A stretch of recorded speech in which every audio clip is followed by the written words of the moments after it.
தமிழ் உள்ளங்கள் அனைவருக்கும் இன்றைய வணக்கம். இது உங்கள் தமிழ் ஸ்டோர் சேனல். மிக முக்கியமாக நீட் எக்ஸாம் வந்து பார்த்தீங்கன்னா இப்போ உங்களுக்கு தெரியும் டேட் வந்து எக்ஸ்டெண்ட் பண்ணியிருக்காங்க. 11ஆம் தேதி வரைக்கும் டைம் கொடுத்துருக்காங்க. ஸோ இது வந்து ஒரு நல்ல ஒரு விஷயம். இன்னுமே அப்ளை பண்ண மாணவர்கள் வந்து தாராளமாக இப்போ வந்து அப்ளை பண்ணிக்கலாம். இது ஒரு லாஸ்ட் சான்ஸ். ரெண்டாவது, நிறைய டெஸ்ட்டு நம்ம எழுதுகிறோம்.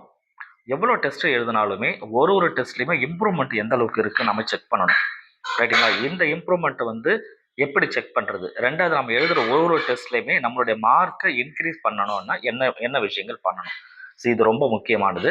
ஸோ இந்த விஷயங்களை பற்றி டீட்டெயிலாக நான் இன்றைக்கி சொல்கிறேன்.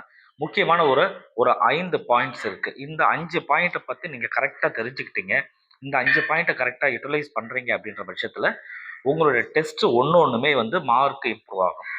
ஸோ வரப்போகிற நீட் எக்ஸாமுக்கு ப்ராக்டிஸ் வந்து ரொம்ப முக்கியம்.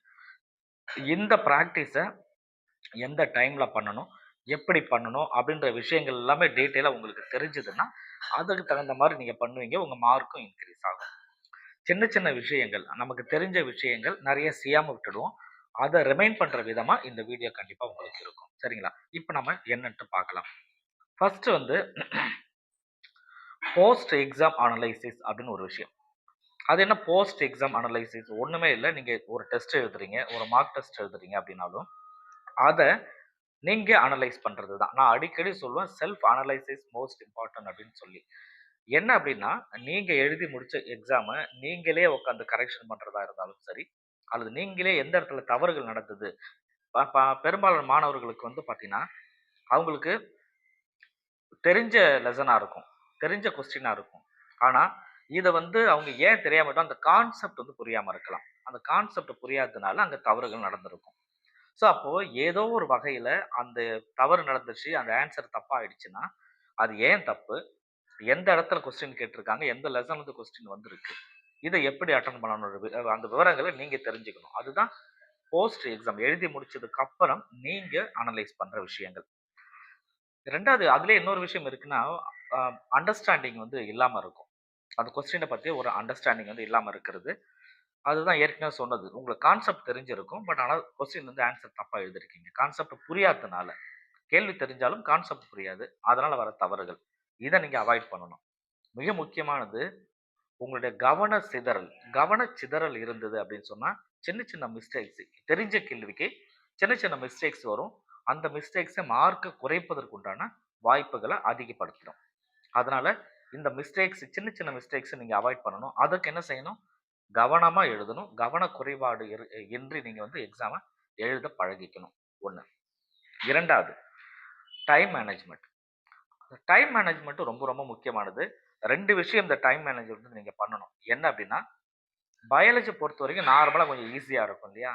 அப்போ பயாலஜி நீங்கள் வந்து பார்த்தீங்கன்னா ஒரு 50 நிமிஷத்துலேருந்து 60 நிமிஷத்துக்குள்ள பயாலஜி ஃபுல்லாக நீங்கள் கம்ப்ளீட் பண்ணணும். அதுக்கு மேலே பயாலஜியில் டைம் எடுத்துக்கூடாது. மீதி இருக்கிற நேரங்கள் இருக்கு இல்லையா, அதை வந்து ஃபிசிக்ஸ் எழுதுறதுக்கு நீங்கள் பயன்படுத்தணும். ஏன்னா அதில் ஃபார்முலாஸ் இருக்குது, ஈக்குவேஷன்ஸ் இருக்குது. இதெல்லாம் கொஞ்சம் ப்ராக்டிஸ் பண்ணணும், டைம் எடுக்கும்.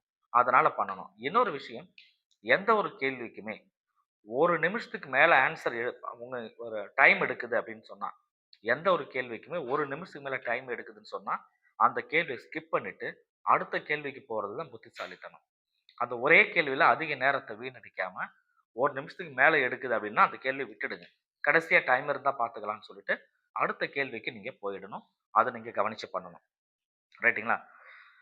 இன்னொரு முக்கியமான தாரக மந்திரம் அப்படின்றது என்சிஆர்டி. தேர்டு, என்சிஆர்டியை வந்து நான் ஏற்கனவே சொல்கிற விஷயங்கள் என்னென்னா, கிட்டத்தட்ட 80 to 90% கொஸ்டின்ஸு என்சிஆர்டிலேருந்து வரும். அதுவும் குறிப்பாக வந்து பயாலஜியில் நம்ம சொல்லவே தேவையில்லை. லைன் பை லைன் இப்போ புக்ஸ் என்சிஆர்டி நீங்கள் படித்தாவே மேக்ஸிமம் கொஸ்டின் உங்களால் அட்டன் பண்ண முடியும். ஸோ அதனால் இந்த கான்செப்ட் நீங்கள் புரிஞ்சுக்கணும். கெமிஸ்ட்ரி அப்படின்னு எடுத்திங்கன்னா அந்த ரியாக்ஷன்ஸ், வேதி வினைகள் இருக்கு இல்லையா, அந்த ரியாக்ஷன்ஸில் நிறையா நீங்கள் ப்ராக்டிஸ் பண்ணணும். இது வந்து சின்ன ஸ்டாட்டிக்ஸ் தான். இதை ப்ராப்பராக பண்ணிங்கனாவே உங்களுக்கு அந்த என்சிஆர்டிலேருந்து வர விஷயங்கள் மேக்ஸிமம் கவர் ஆகிடும். அடுத்தது என்ன ஃபோர்த்துனா, எக்ஸாம் சிமுலேஷன். எக்ஸாம் சிமுலேஷன் அப்படின்றது என்னென்னா, நீங்கள் எழுதுகிற மார்க் டெஸ்ட்டு, எந்த ஒரு டெஸ்ட்டாக இருந்தாலும் நீங்கள் ப்ராக்டிஸ் பண்ணுற நேரம், எழுதுகிற நேரம் அப்படின்றது நீட் எக்ஸாம் எந்த டைமில் இருக்கோ அந்த டைமில் ப்ராக்டிஸ் பண்ணணும். நீட் எக்ஸாம் வந்து 2 to 5:30. ஸோ அப்போ 2 மணிக்கு தான் உங்கள் எக்ஸாமை எழுதணும். ஏன்னா அப்படி நீங்க சிமுலேட் பண்ணீங்கன்னா தான் உங்களுக்கு பிராக்டிஸ் வந்து ஈஸியா இருக்கும். நீங்க டெஸ்ட் நான் மார்னிங்ல எழுதிடுறேன். நைட் நான் மதியத்தில வேற ஏதாவது வேலை பண்றேன் அப்படின்னு சொல்லாம, எக்ஸாம் டைம்ல உங்களுக்கு நீட் எக்ஸாம் எப்ப இருக்கோ, அதே டைம்ல நீங்களும் எக்ஸாம் எழுதி பிராக்டிஸ் பண்ணுங்க. அதுதான் எக்ஸாம் சிமுலேஷன் அப்படின்னு சொல்றது. 2வது நீங்க எழுதுற எக்ஸாம்லயே ஒண்ணும் ஓஎம்ஆர் ஷீட் வச்சு பிராக்டிஸ் பண்ணு. சும்மா ஒரு ஒயிட் பேப்பர்ல ஆன்ஸர் நீங்க எழுதிட்டு போறது முக்கியம் இல்ல. பட் ஓஎம்ஆர் ஷீட் நெறைய கிடைக்குது. ஆன்லைன்ல இருக்கு. ஓஎம்ஆர் ஷீட்ட வாங்கி வச்சுட்டு, அதிலேயே நீங்க பபிள் ஷேட் பண்ணி பிராக்டிஸ் பண்ணுங்க. அதுவுமே ஒரு டைம் வந்து சேவ் பண்றதுக்கு இது ஒரு வாய்ப்பா இருக்கும். அதனால தயவு செஞ்சு நார்மலா படிச்சுட்டோ, எழுதிட்டோ நீங்க பிராக்டிஸ் பண்ணாதீங்க. நீங்க பண்ற ஒரு டெஸ்ட்டுமே வந்து ஓஎம்ஆர் ஷீட்ல பிராக்டிஸ் பண்றது ரொம்ப முக்கியம். அடுத்தது லாஸ்ட் என்னன்னா ரிவிஷன். இவ்வளோ விஷயங்கள் பண்றது முக்கியம் கிடையாது. நீங்க என்ன பண்ணீங்க? எது செய்றீங்க? அப்படின்றத திரும்ப ரிவைஸ் பண்ணணும். ரிவிஷன் பண்ணி பார்க்கணும். அந்த ரிவிஷன் வந்து ரொம்ப முக்கியம். அதுதான் எந்த இடத்துல தவறு நடந்ததுன்னு உங்களுக்கு புரிஞ்சுக்க உதவும். சரிங்களா? அதனால ரிவிஷன் வந்து ரொம்ப முக்கியம். ரிவிஷன் டைம்ல இதுவரைக்கும் படிக்காத ஒரு பாடத்த எடுத்து வச்சு புதுசா நீங்க படிச்சீங்கன்னா டைம் வந்து வேஸ்ட் ஆயிடும். அது தேவையில்ல. பழைய பாடமா இருந்தாலும், தெரிஞ்ச பாடமா இருந்தாலும், அதையே திரும்ப ஒரு தடவை படிச்சு பார்க்கிறது நல்ல ஒரு இம்ப்ரூவ்மெண்ட்ட தரும். ஸோ இந்த 5 விஷயங்கள கரெக்ட்டா ஃபாலோ பண்ணுங்க. இந்த மாரி பண்ணீங்கன்னா, உங்களுடைய ஒரு டெஸ்ட்டுமே இம்ப்ரூவ்மென்ட் நல்லா தெரியும். சின்னதா கிராஃப் மாரி நீங்க போடுங்க. போன டெஸ்ட்ல என்ன மார்க்கு எழுதுங்க. அடுத்த டெஸ்ட்ல என்ன மார்க் எழுதுங்க. இந்த மாரி டேட்டோட எழுதிட்டீங்க அப்படின்னு சொன்னா, எப்பப்ப நீங்க பிராக்டிஸ் பண்ணீங்க, என்னென்ன டேட், என்னென்ன எக்ஸாம் எழுதுனீங்கன்ட்டு, அப்படியே ஒரு கிராஃப் போட்டு பாருங்க. அந்த கிராஃப் மேல போகுதான்னு செக் பண்ணுங்க. ஸோ இதுதான் உங்களுடைய இம்ப்ரூவ்மென்ட். ஸோ இந்த விஷயங்கள உங்களுக்கு கண்டிப்பா புரிஞ்சிருக்கும்னு நெனைக்கிறேன். இந்த வீடியோவ தயவு செஞ்சு நீங்க உங்க ஃப்ரெண்ட்ஸுக்கும் ஷேர் பண்ணிக்கோங்க. நம்ம சேனல் இதுவரைக்கும் நீங்க சப்ஸ்கிரைப் பண்ணலன்னா, மறக்காம சப்ஸ்கிரைப் பண்ணிக்கோங்க. Thank you.